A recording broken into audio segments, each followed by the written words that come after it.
O velho Tomé de Souza, governador da Bahia, casou-se no mesmo dia para sua p*** esposa. Ele fez como a raposa, comeu na frente e atrás. Depois, indo até o cais, onde os navios trafega, enrabou o padre Nobrega, os anos não voltam mais. Dramática, plástica, pânica, cênica, cônica, cúbica, toda arte esdrúxula. Eu amanheço. Poética, apócrifa.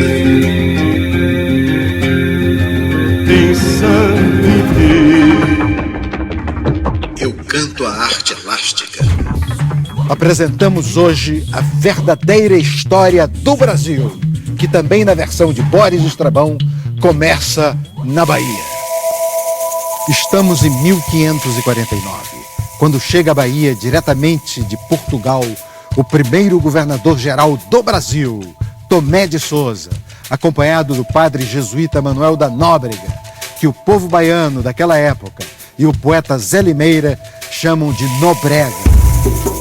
Em seguida, surge na Bahia o trio elétrico, Gregório de Matos, Jorge Amado e Glauber Rocha. Esses três homens públicos resolvem conquistar Copacabana e mandam para aquela província praieira o ainda bebê Dorival Caymmi, o primeiro baiano a ficar conhecido na rede. Mas o fato mais importante, e sobre o qual se debruça o programa de hoje, é a fundação por Tomé de Souza do Teatro Vila Velha.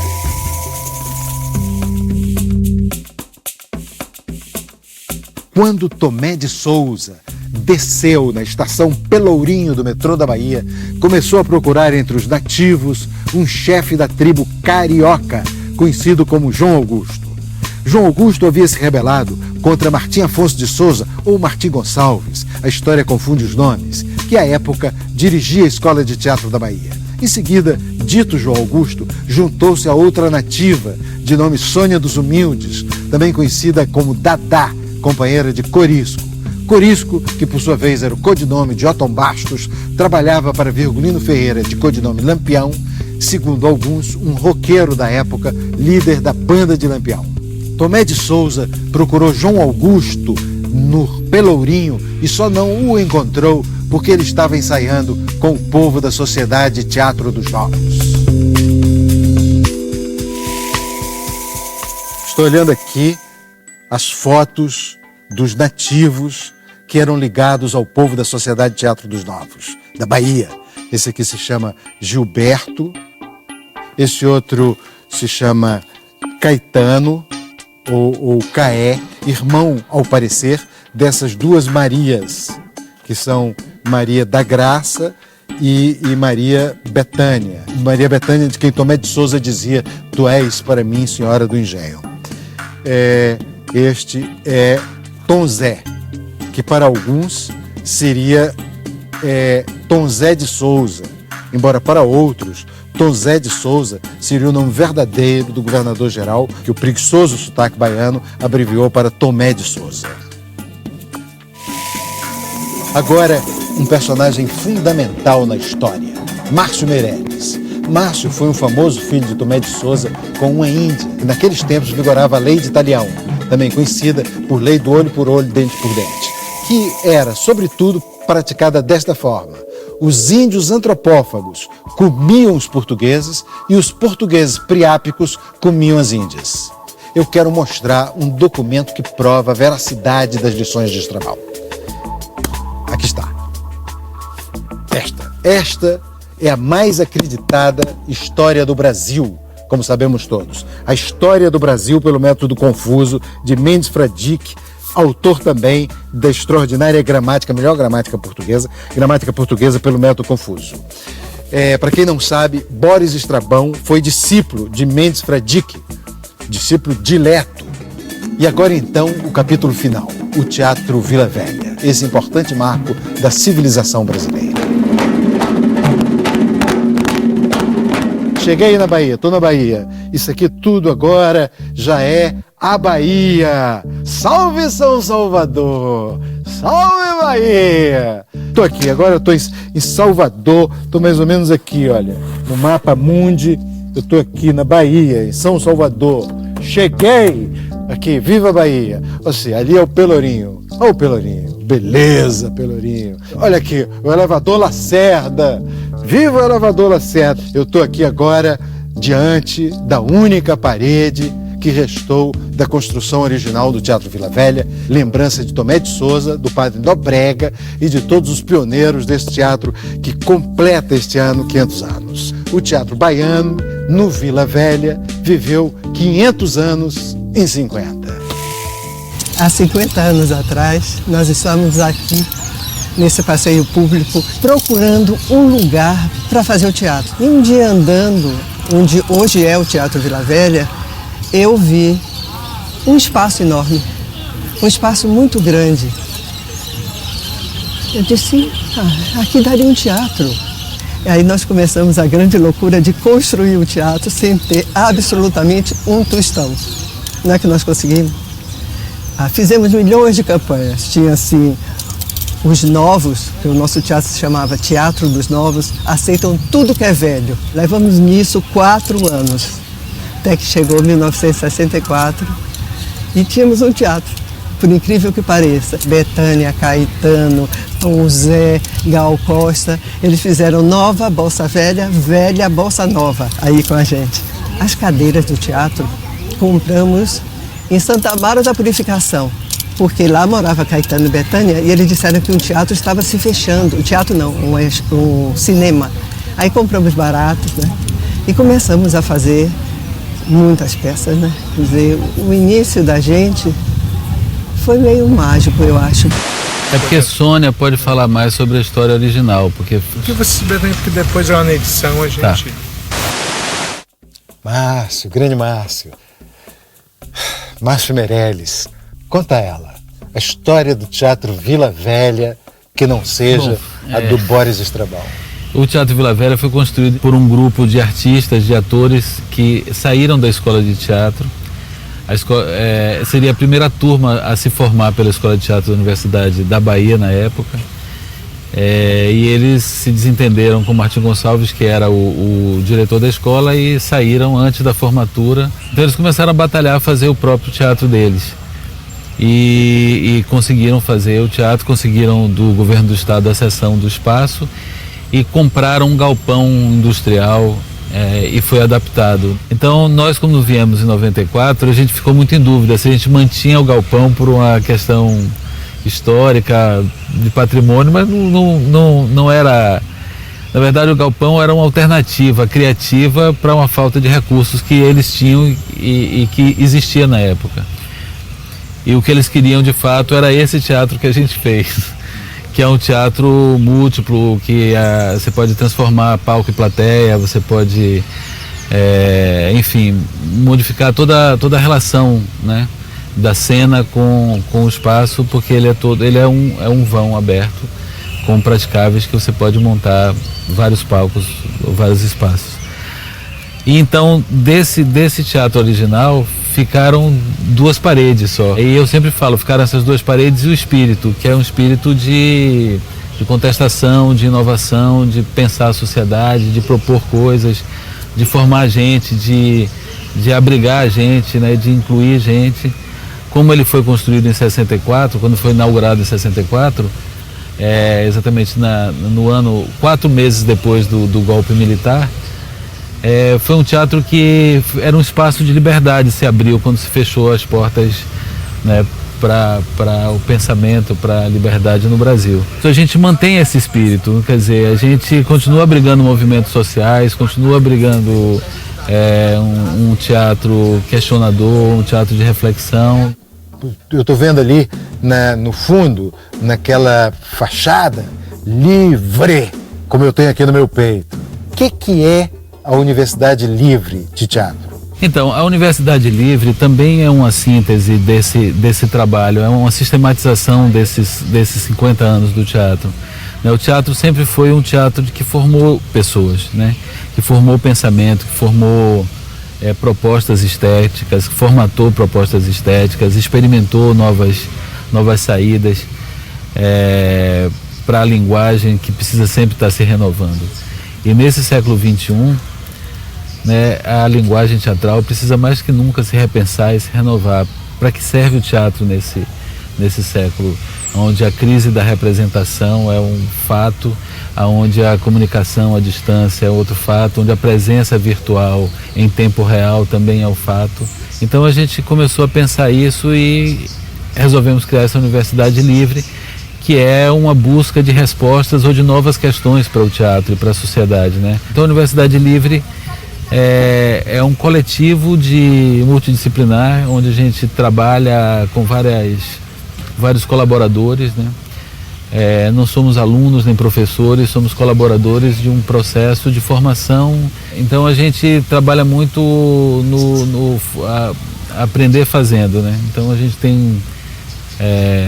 se propõe desafios e vai tentar resolver esses desafios, adaptar o Frankenstein para o palco. Então é um longo trabalho sobre a época, né, vitoriana, quando foi escrito o livro, que remete a uma história que passou pouco tempo antes, ou seja, exatamente da época das revoluções, da Revolução Francesa, etc. e tal, em que o povo era um monstro, né, que estava se organizando, estava se construindo, né? Então a gente vai trabalhando com economia, com política e com técnicas teatrais também, com dramaturgia, com técnicas de corpo, e com milhares de colaboradores. Quem aparece a gente chama, aí já veio Tadashi Endo, já veio Sibeli Forjaz, já veio o Jean-Jacques Lemaitre. De ano em ano a gente tem arcos, né? Esses arcos, o primeiro ano foi o Frankenstein, foi essa adaptação, essa construção de uma possibilidade de dramaturgia, de traduzir do romance para a cena, o que é que perde, o que é que ganha, o que é que se mantém, como é que se mantém a narrativa do romance em cena, quer dizer, coisa que a gente conhece. E esse ano agora é o Shakespeare, né? A máquina Shakespeare. Então a gente trabalhou com a poética de Shakespeare, com as ideias, com a história, com a economia da época, com a economia atual, fazendo ligações entre toda a estrutura social e política na Elisabetana e agora no Brasil, o que tem de comum, o que tem de diverso e como essas coisas dialogam. E a gente escolheu o Macbeth e o Hamlet para montar. Então a gente está montando as duas e fazendo um jogo também de aproximação de uma e outra, de diálogo entre as duas peças. E no trabalho de formação do ator, eles passam por outras áreas do teatro. Então eles trabalham na técnica, eles montam luz, operam luz, montam som, operam som, montam cenário, entendem como funciona todo o mecanismo desse palco e também de gestão, né? De produção, de gestão, de comunicação. Então eles fazem tudo. Para estar no palco é preciso tudo isso. Para ser possível essa gestão colaborativa e para ser possível um programa como esse, sem financiamento nenhum, a gente criou a moeda social do Vila, que se chama Tempos. Então a gente lida também com essa moeda Tempos. Isso, cada ação, cada atividade ou cada coisa que você faz custa tempo, né? E você troca esses tempos com o teatro, com o outro, com a produção do espetáculo. E é uma forma de a gente criar uma economia paralela e uma economia da abundância, que é a economia da capacidade que você tem de fazer coisas. E o bando de Teatro Olodum? Quando que começou? Quando o bando de Teatro Olodum veio para o Teatro Vila Velha, a gente trouxe um público negro também para cá. A gente criou uma polêmica nacional quando a gente instituiu meia entrada para negro. O espetáculo Cabaré da Raça foi um escândalo. O público negro, classe média, que quer se reconhecer no palco, começou a vir a partir daí. E também o teatro virou uma referência das questões raciais, de debate sobre essas questões, né? O bando tem muito esse papel, teve muito esse papel e continua tendo, fazendo oficinas, fazendo seminários, festivais de performance negra. Eu cheguei aqui na Bahia em 80, e em 81 eu conheci Márcio e a gente começou a trabalhar junto. Eu vi 2 espetáculos dele e me apaixonei pelo trabalho dele. E de alguma maneira a gente se encontrou, ele me viu como atriz e gostou muito do meu trabalho. E aí a gente fundou o Bando Teatro Olodum em 1990 E quando a gente não teve mais casa, a gente resolveu resgatar o Teatro Vila Velha. E o Bando Teatro Olodum, ele veio para cá e aqui também cresceu, né? Nesse encontro, tanto com uma casa, né? E com pessoas como Ângela Andrade, que é uma administradora.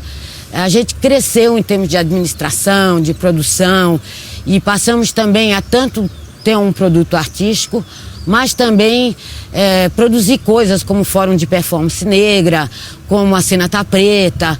Então, além de ter todo o nosso trabalho de criação, também promover discussões, seminários, festivais, enfim, outras coisas que também refletissem sobre a cultura negra, sobre a situação do negro no Brasil. Durante muito tempo eu fiquei fora dos palcos, só trabalhando à frente do Bando Teatro Olodum. E depois de um certo tempo eu senti falta e agora a gente está ensaiando Écuba. O ano passado, Márcio por acaso entrou numa livraria e achou um texto desse Matei Wisniewski e a gente começou a descobrir esse autor e a gente pediu para ele vir aqui assistir ao Espelho para Cegos, que foi a primeira montagem que a gente fez dele, e ele deu de presente esse texto, Écuba. Ele tem essa qualidade de ser atual, né? E ao mesmo tempo poderoso, como seria um Shakespeare. Écuba é essa reflexão da guerra, da violência, do ponto de vista da mãe, né? E chega uma hora que ela fala, eu não tenho mais vontade de chorar, eu tô com vontade de rir. E eu também vejo vocês. Vocês estão todos aí, titãs, titânides, deuses, deusas, imortais entediados até a morte. Vocês estão aí, né? Saboreando o espetáculo da miséria do mundo. Eu também vejo vocês. E o espetáculo de tédio de vocês me faz morrer de rir. Temos que interromper o programa. Os marcianos invadem a Terra. Orson Welles mandou os marcianos embora.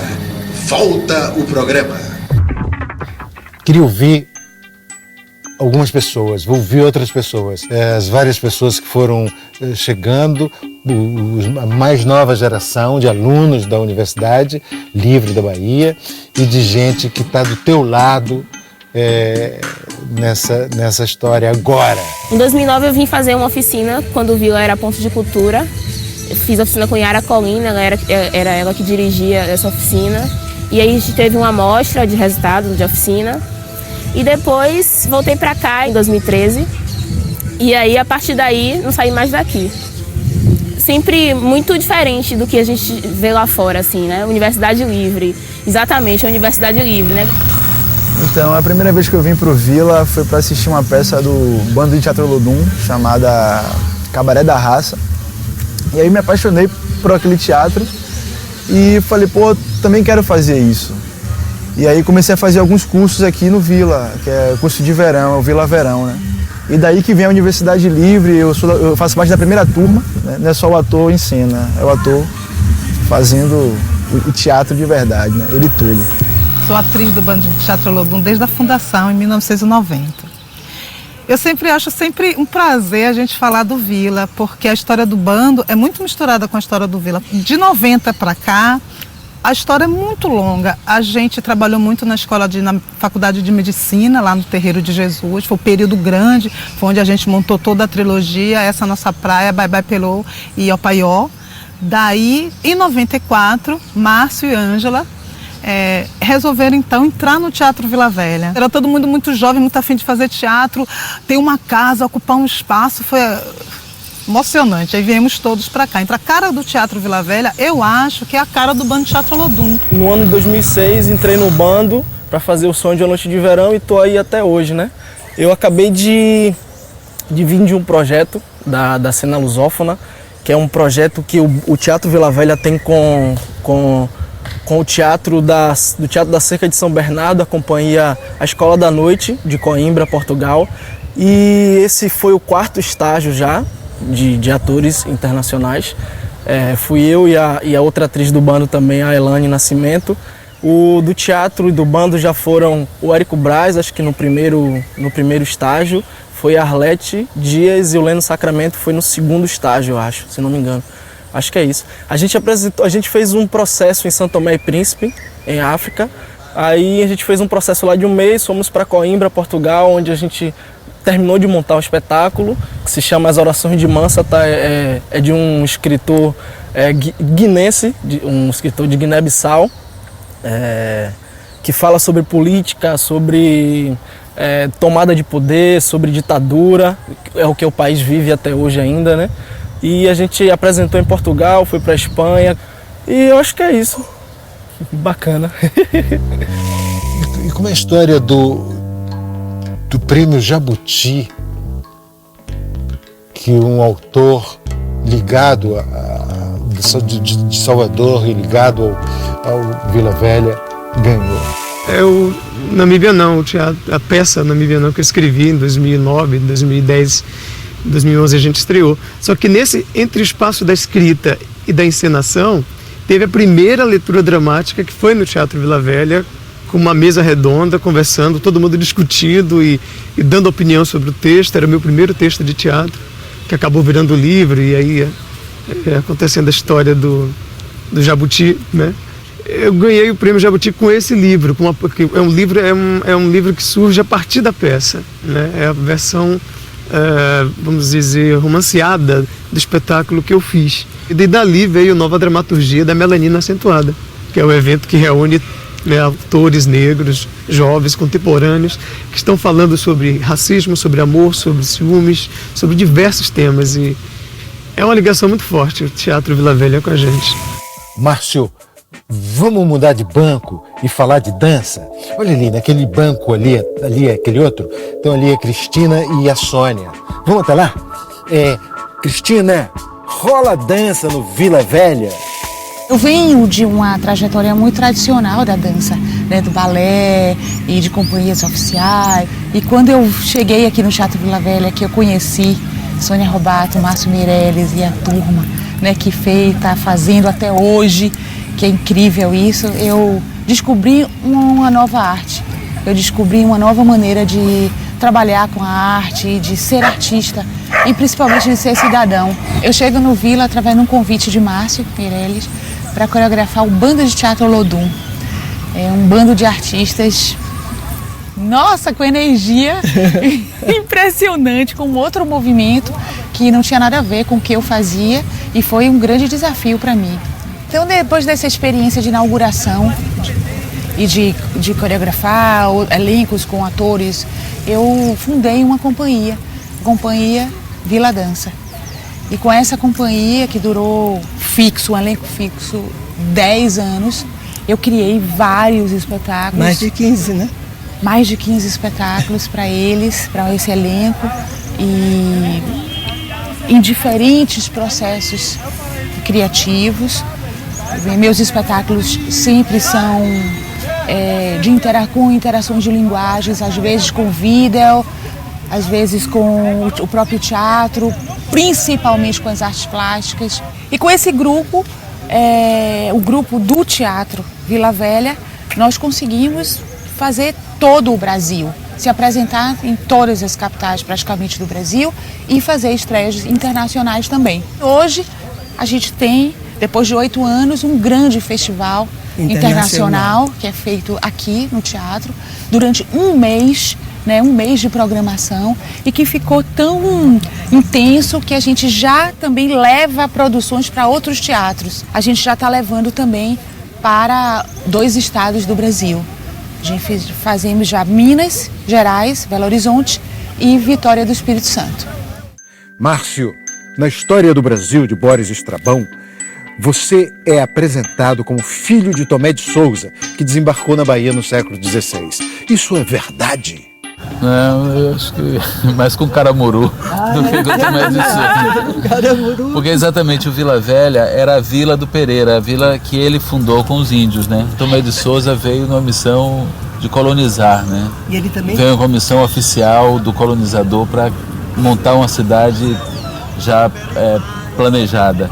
E Caramuru não, veio e se integrou, né? Ele também deglutiu o Brasil, deglutiu os índios. O Vila Velha é uma homenagem a essa fusão, a essa cultura brasileira, uma vila que não existe mais. Tem uma frase de Tom Zé, que fez uma música para o Don Quixote, que é o seguinte: nesta casa onde casa e se cria o degrau da minha catedral, teatro do ator que recria, Quixotes de Espanha, La Mancha, Bahia. E é isso, é uma casa de vencer dragões, né? Onde se luta dia a dia para matar os dragões aliados do supermercado, dos caminhões, como Tom Zé fala também na música. Sônia, eu vou ser tchecoviano. Daqui a 200 anos, você acha que ainda vai existir o Teatro Vila Velha? Sempre tem alguma turma louca que acha que vai melhorar o mundo como nós achávamos, fazendo teatro, que a palavra da gente tem que ser ouvida pelo público e que a alma deseja subir no palco. Sempre vai ter. Você veja, se é possível, eu ainda achar essa aventura maravilhosa. Cada dia que tem um espetáculo é uma vibração maior. Gente, eu estou aqui. Vieram os novos, toda a gente veio, né? Os corações, os quixotes, os palhaços podem vencer os dragões aliados aos caminhões e aos supermercados.